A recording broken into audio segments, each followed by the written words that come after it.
Olá, seja bem-vindo ao CR News desta segunda-feira, 2 de fevereiro. E vamos começar essa edição falando do tempo. A instabilidade vai predominar essa semana em toda a nossa região.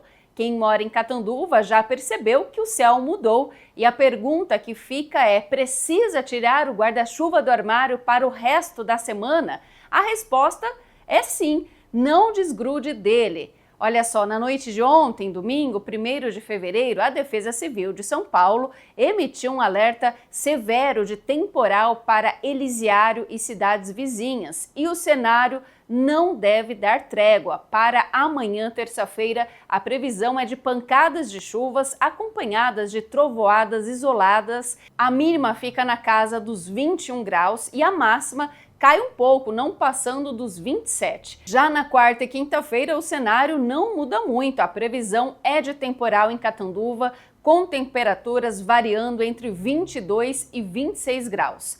Na sexta-feira, o sol até tenta aparecer com aumento de nuvens, mas teremos pancadas de chuva no final da manhã e à tarde. E atenção, à noite de sexta, reserva mais temporal. Quem vai sair de casa cedo já sabe, o guarda-chuva será o seu melhor companheiro nos próximos dias.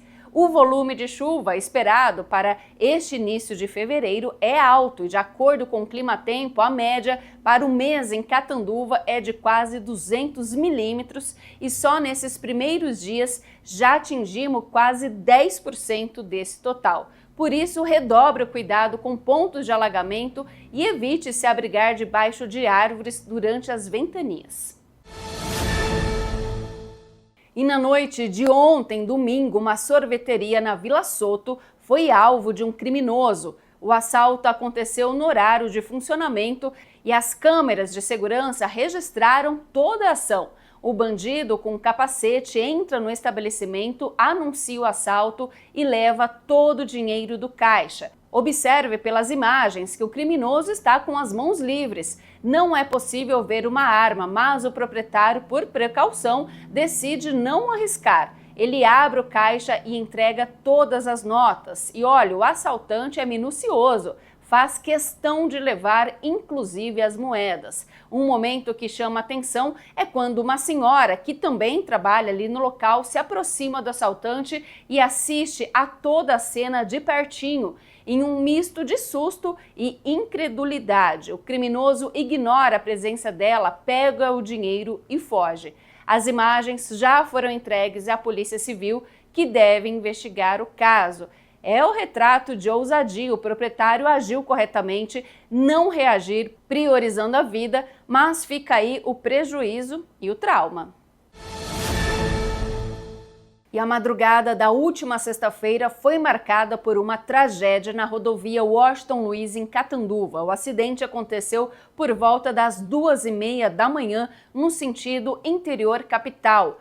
José Carlos Brino, de 64 anos, seguia pela SP-310 quando, por motivos ainda desconhecidos, perdeu o controle da caminhonete e atingiu a canaleta de escoamento de água no canteiro central. O impacto foi severo. Quando as equipes de resgate chegaram ao local, infelizmente, José Carlos já estava sem sinais vitais. No asfalto não ficaram marcas que indicassem a participação de um outro veículo e a perícia técnica trabalhou no local durante toda a madrugada para coletar evidências que ajudam a entender se houve uma falha mecânica, um mal súbito ou se o condutor teria dormido ao volante. O corpo da vítima foi encaminhado ao IML de Catanduva e a Polícia Civil agora aguarda o laudo da perícia para fechar o inquérito sobre as causas do acidente.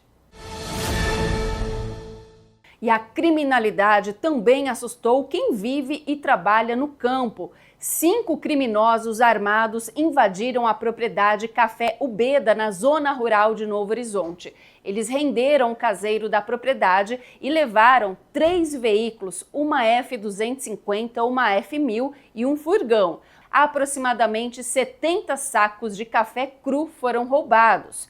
Horas depois, pistas desse crime surgiram a quilômetros de distância, mas de uma forma destrutiva. A caminhonete F1000 e o furgão foram encontrados abandonados e totalmente incendiados em uma área rural de Bariri. A F-250, no entanto, ainda não foi localizada. A principal suspeita das autoridades é que os criminosos tenham transferido 70 sacos de café para outros veículos antes de atearem fogo nos carros usados na fuga inicial.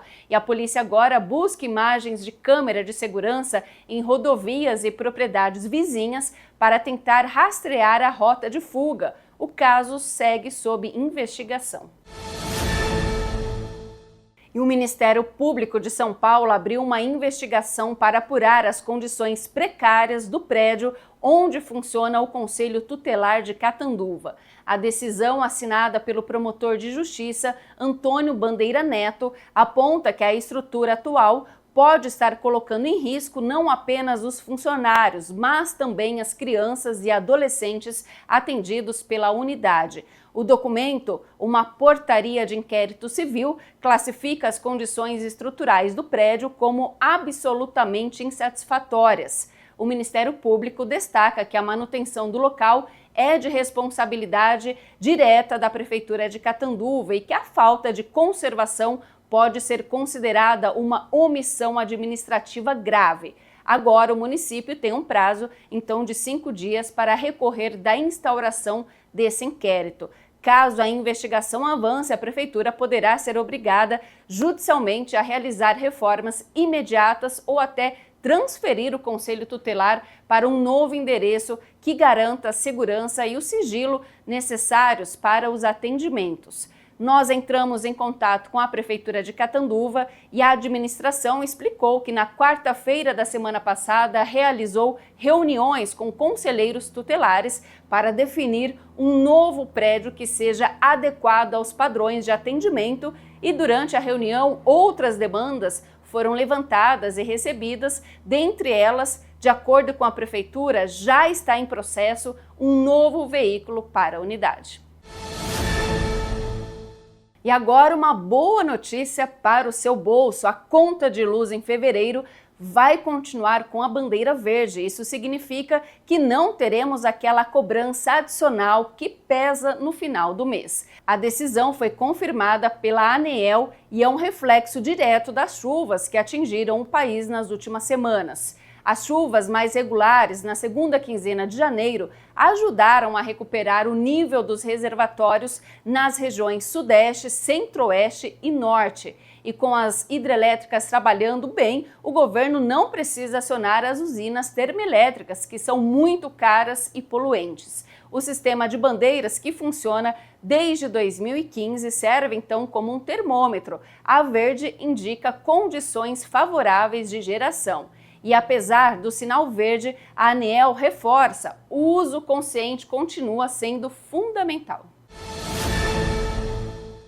E olha só, para fechar o jornal, vamos mostrar que nem todo mundo consegue ter um cochilo tranquilo à tarde. Em General Salgado, o empresário foi acordado de uma maneira que fez a pressão arterial dele subir. E não foi pouco, viu?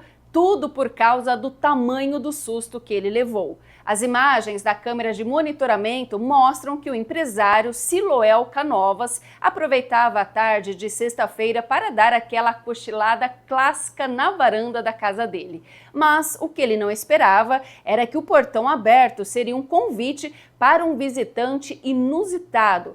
Um bezerro resolveu explorar a residência e entrou apressado pela varanda. Siloel acordou com os barulhos dos cascos e, no susto, não pensou duas vezes. Levantou num pulo e tratou de correr. O animal atravessou a varanda em alta velocidade e foi embora tão rápido quanto apareceu. Apesar do susto e da pressão alta do seu Siloel, ninguém ficou ferido, nem o empresário, nem o bezerro aventureiro. Agora, Siloel garante, o cochilo continua, mas o portão, esse vai ficar muito bem trancado. E o Jornal CR News termina aqui. Obrigada pela sua companhia, uma ótima noite e até amanhã.